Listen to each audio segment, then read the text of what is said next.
دكتورة بل nooga waran safarkaaga aad ku timid raxanaad waxa weeyaan safar dal iyo dad barasho oo aan ku nimi raxanaad oo ah gobolka Sanaag waqooyi bari todobadii bisha koowaad 2023 maalin sabti habeen axad soo galayso way ujeedada safarka bal ka war dib aynu ka sheegay injineer soo dhow soo dhow subeer khaliif soo dhow maanta waa soo soconay gelinkii hore ilaa gelinkii dambe haddaynu nimi raxanaad bal noo waran wallahi alxamdulilah jawga aad iyo aad buu qurux badan yahay safarku safar dheer oo runtii intii dee Hargeysa iyo Ceergaabo loo kala socon jiray in waxa weeye leeg ama ka badanba buu qiyaastii ahaa waxa weeye dhul badan iyo deegaan badan baynu soo marnay hadda waxaanu joognaa toga raxnaad waxa weeye ku darsama toga kale ee maxay ahaydeen xadeed oo halka dabadna labada tog iyagoo oo biyo isku daray halka dabadna kaga shuba ee badda halkaasaan joognaa halkan hadda ceelkan iyo halkan aynu hadda dul taaganahay waxa weeye waa ceelkii raxnaadeed marka wallahi alxamdulilah dal iyo dalxiis baan oran karaa baa noo soo kordhay dahabkii iyo nimcadiina dee buuraha iyo waxa weeye jawiga inagu xeeran bay fadhiyaan marka dalka waxa weeye dee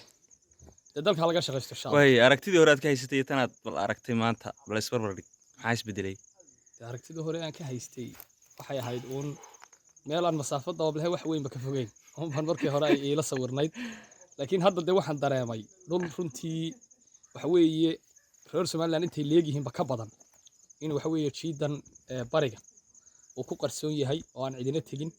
waxa weeye marka dhalinyarta iyo aqoonyahanka reer Soomaaliland inay deegaankani u furan yahay oo maftuux u yahay ay khayraadkiisa iyo waxa weeye horumarkiisa insha Allah ay ka faa'iideystaan insha Allah waa mahadsantahay injineer waa mahadsantahay subeer khaliif way cabdi ismaaciil guuleed soo dhaweysi dhow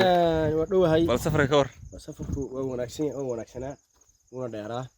tayn badan baan soo soconay muddo dheer waxaan moodayay markii hore inaan tegayo dhaxamo laakiin waxaan tegay gaashaamaan tegayo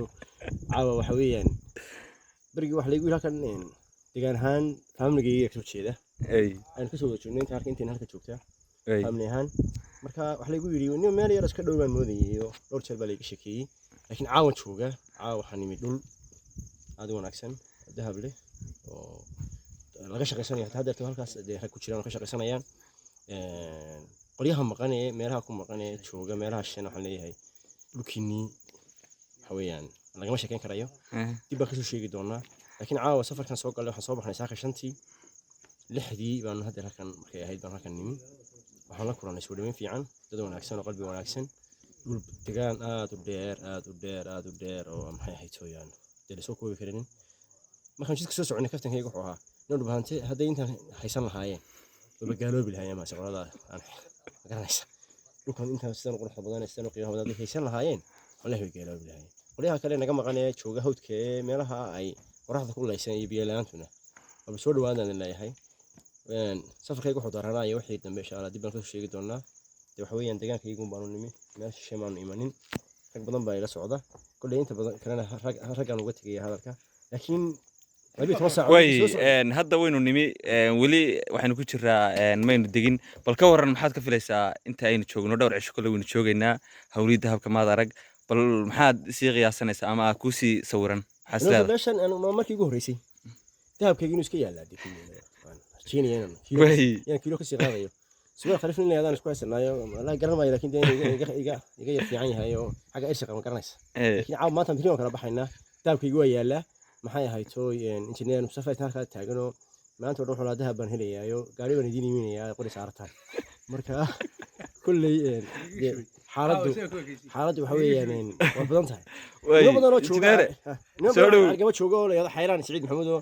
oo maanta markaan ku dhacay aan israacana waxa uu yiri niyahow meesha hilib laga helayaa ya hilib laga helayaa wala hilib ku yaala xayraan oo waa oxygen maanta oo ku soo duwayna way injineer soo dhow runtii wallahi safar taariikhi buu ahaa safar mucjisa buu ahaa safar aan in badan sugayay buu ahaa oo inta badan waxaan ahay dadkaan weligood arag goobtan oo ah goob barwaaqa nimcadii fadhido dahabkii geedii xoolihii wax walba isku koobsatay in badan baan maqli jiray gobolka awooyaasha annagu halkayga awooyaashii joogi jiray ayaan caaw joognaa waa meel aad u qiimo badan oo roob helay oo barwaaqa ah dahabkiina waa la gurayaa way halkaas cabdi ismaaciil wuxuu leeyahay dahabe adiga berito loogu qabanaynaa bal inuu in badan buu lahaa waan helayaa waa ku guursanaya soomaad garan marka nimca fadhida beritoolana nasiibkayaga iyo calafkayaga iyo risaaqadaydii baanu ka eegi doonaa barnaamijyo badan baan u soconnaa insha allahu tacaala way aragtidii hore iyo tanaad caawa bal la kulantay bal nooga waran waxaan dee dareenkayga caawa lama soo koobi horta socodkii nooga waran socodkii wuxuu ahaa wallaahi dee wuxuu ahaa safar dheer buu ahaa horta wareega laakiin haddii goobtan loo helo waddo dee wuxuunu qaadanayaa 3 saacadood 12 saacadood baan soo socday inkastoo waddadiisu aanay xumayn oo aan dalbarasho soo aragnay oo waxaan soo aragnay dee arshiida laaso surad arigu daratay meel kale waxay oo badnaay tamag badan baan soo aragnay marka warbixinaha iyaga dambe iyadoo faahfaahsan baan ku eegi doonaa laakiin dalkeena nimca fadhida baan leeyahay